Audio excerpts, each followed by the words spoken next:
እታ ሰበይቲ ስለምንታይ ከምኡ ትብል ከምዘላ ስለዝፈልጥ ነቲ ምድራዊ ጽማቱ ብመገሲ ገይሩ ናብቲ ዓሚቕ መንፈሳዊ ድሌታ ክወስዳ እዩ ጀሚሩ። ከምዚ ድማ በላ ውህብቶ እግዚአብሔር ነቲ ማይ ኣስቲኒ ዝበለኪ ዘሎ መን ምዃኑ እንተዝትፈልጥስ ንስኺ መለመንክዮ ነርኪ ንሱ ከዓ ማይ ህይወት መሃበኪ ነይሩ ኢሉ መለሰላ። ሰላም ኣምላኽ ይብዝሐልኩም ናይ ቅሳነት ዩቱብ ቻነል ተኸታተልቲ ከመይ ትበሉ? ኣነ ኣምላኽ መስገን ጽቡቕ ኣለኹ። ባር ታሪኽ ሳምራዊት ትብል ሒዛ ቀሪበ ኣለኹ። ክሳብ መጨረሻ ሓቢርኩም ክትጸንሑ ብትሕትና ይላቦ ብላይክ ጀምርዎ። በስመ አብ ወወልድ ወመንፈስ ቅዱስ አሃዱ አምላክ አሜን። ታሪኽ እታ ሳምራዊት ሓንቲ ሰበይቲ ብሂና ካብ ከተማ ሲካር ናብቲ ጥንታዊ ዒላ ያዕቆብ ማይ ክትቀድሕ ምስ ከደት ኣብቲ ዒላ ሓደ ኣይሁዳዊ ሰብኣይ ጸንሓ። ዋላ ንሳ ኣይትፍለጦ ንሱ ግን ይፈልጣ እዩ። ምክንያቱ እቲ ኩሉ ዝፈልጥ ጌታና ኢየሱስ ክርስቶስ ስለ ዝኾነ።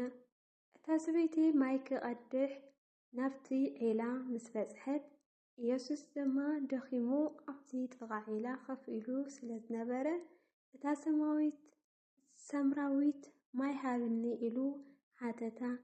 እዚ ሕቶ እዚ ተራ ሕቶ ኣይነበረን። እታ ሳምራዊት ሰበይቲ በቲ ሕቶ ናይ ኣይሁዳዊ ሰብኣይ ኣዝያ ተገረመት። ከመይሲ ኣይሁድን ሳምራውያንን ጸልኢ ስለ ዝነበሮም ዝኾነ ነገር ኣይላማሙንን ነይሮም።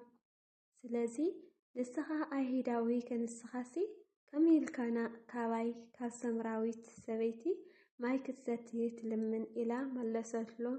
ኢየሱስ ግን ንኹሉ ዓሌታዊ ሃይማኖታውን ጸታውን ኣይሁድን ዘይኣይሁድን ዝብል ናይ ፍልልይ እንቅፈት ኣልዩ ንኹላትና ደቂ ኣምላኽ ሓደ ንምግባር ከም ዝመጸ ኣስተውዓለትን።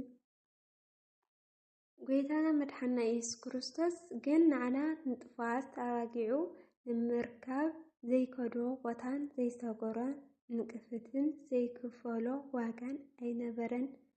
እታ ሰበይቲ ስለምንታይ ከምኡ ትብል ከምዘላ ስለዝፈለጥ ነቲ ምድራዊ ጽማኣቱ መበገሲ ገይሩ ናብቲ ዓሚቕ መንፈሳዊ ድሌታ ክወስዳ እዩ ጀሚሩ። ከምዚ ደማ ኣላ ውህብቶ እግዚአብሔር ነቲ ማይ ኣስቲኒ ዝብለኪ ዘሎ መን ምዃኑ እንትትፈልጥሲ ንስኺ መለመንክዮ ነርኪ ንሱ ከዓ ማይ ህይወት መሃበኪ ነይሩ ኢሉ መለሰላ።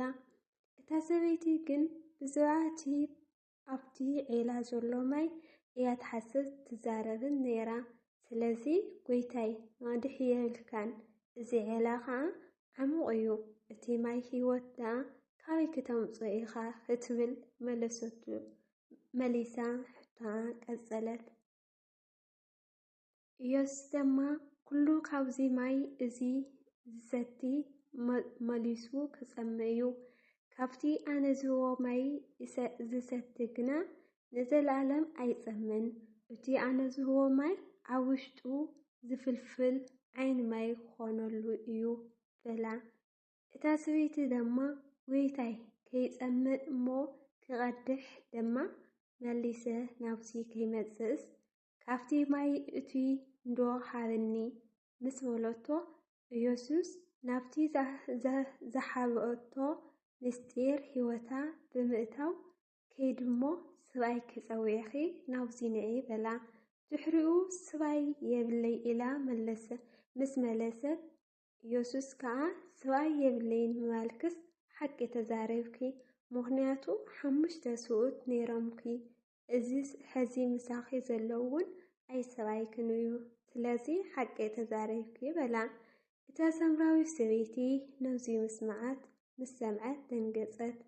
እቲ ምስጢራዊ ታሪካ ከይተዛረበት ባዕሉ ስለ ዝፈለጠላ እዚ ኣብ ቅድመይ ቀይሙ ዘሎ ነቢይ ክኸውን ኣለዎ ኢላ ስለ ዝሓሰበት ብምቕጻል ብዛዕባ ኣምልኾ ዘምልኹሉ ቦታ ኣበይ ምዃኑ ከምዚ ብምባል ሓተተቶ። ኣቦታትና ኣብዚ እምባ እዚ ስገዱ፣ ንስኻትኩም ግና እቲ ሰባት ክሰግዱሉ ዝግባእ ስፍራ ኣብ ኢየሩሳሌም ኢኹም ትብሉ እዚ ከመይ እዩ ኢላ ሓተተቶ። ኢየሱስ ድማ ኣምልኾ ኣብቲ እምባ ወይ ኣብ ኢየሩሳሌም ጥራይ ከም ዘይኮነ ገለጸላ። ኣምላኽ መንፈስ እዩ፣ እቶም ዝሰግዱሉ ድማ ብመንፈስ ብሓቅን ክሰግዱሉ ይግባእ ምስ በላ እታ ሰበይቲ ድማ ብዛዕባ እቲ ዝዛረቦ ዘሎ ቃልን ብዛዕባ ምስጢራዊ ህይወታ ምፍላጡን እናተገረመት እናስተንተነትን እቲ ክርስቶስ ዝበሎ መሲሕ ከም ዝመጽእ እፈልጥ እየ፣ እቶም ምስ መጽእ ከዓ ኩሉ ክነግረና እዩ በለቶ። ኣብ መወዳእታ እታ ሰበይቲ ብዛዕባ ምምጻእ መሲሕ ምስ ተዛረበት ኢየሱስ ድማ እቲ ንዘመናት ኩሉ ሰብ ጽበዮ ዝነበራ ዓብዪ ምስጢር ገለጸላ። እቲ ምሳኺ ዝዛረብ ዘሎ ኣነ ንሱ እየ ብምባል እተን ዕድመ ልክዓ ዝሰምዐትለን ኣእዛና ንቓል ኢየሱስ ሰሚዓ እዚ ዓብዪ ብስራት ኣብ እዛና ምስ በጽሐ ድማ መሲሕ ከም ዝረኸበት ስለ ዝተረድአት ነቲ ማይ ክትቀድሐሉ ዘምፀቶ ዕትሮ ገዲፋ ንደቂ ዓዳ ክዛረቦም ጉያ ናብቲ ቀረብኣ ዘሎ ከተማ ብምኻድ እቲ ዝገበርክዎ ኩሉ ዝነገረኒ ሰብኣይ ንዑ ረአዩ ንሱ ክርስቶስ ደኾን ይኸውን ኢላ መስከረት ተዛረበትን። ብቲ ዘረባኣ ድማ ብዙሓት ሰምራውያን ተኣኪቦም ናብቲ ቦታ በጽሑ። ነቲ ዝበለቶ ድማ ብዓይኖም ርኦም እዝኖም ሰሚዖም ኣመኑን ሰዓብዎን። ታሪኽ እታ ሰምራዊት ሰበይቲ ታሪኽ ኩላትና እዩ። ኩላትና ኣብ ህይወትና ንዘሎ ጽምዓት ንምርዋይ ናብ ዝተፈላለየ ናይዚ ዓለም ዒላታት ሃብቲ፣ ስልጣን፣ ዝና ንምርካብ ነብስና ንሕስርን ብዝተፈላለየ ኃጢአት ድማ ንመላለስ ንኸውን። እዚኦም ግን ንግዚኡ ጥራይ እዮም ዘዕግቡናን እምበር መሊስና ምጽማዕና ኣይተርፈናን። ኢየሱስ ግን ሎሚ እውን ኣብ ጥቓቲ ዓለማዊ ዒላ ተቐሚጡ ይጽበየና ኣሎ። ንሱ ጥራይ እዩ ነቲ ምድራዊ ነገር ዘይረዊ ልቦና ክመልኦ ዝኽእል። እታ ሰበይቲ ንዕትራ ገዲፋ ከም ዝኸደት ዝሰዓወቶን ንሕና እውን ነቲ ጸር ኮይንና ዘሎ ናይ ቀደም ታሪኽና ሓጢአትናን ኣብ እግሪ ክርስቶስ ወዲቕና ብሓድሽ ህይወት ንሱ ብዝፈትዎ መገድን ክመላለስ ኩሉ ግዜ ይጽዋዕና ኣሎ። ንሕና እውን ካብቲ ማይ ህይወት ክንሰቲ ሓግዘና። ኣሜን።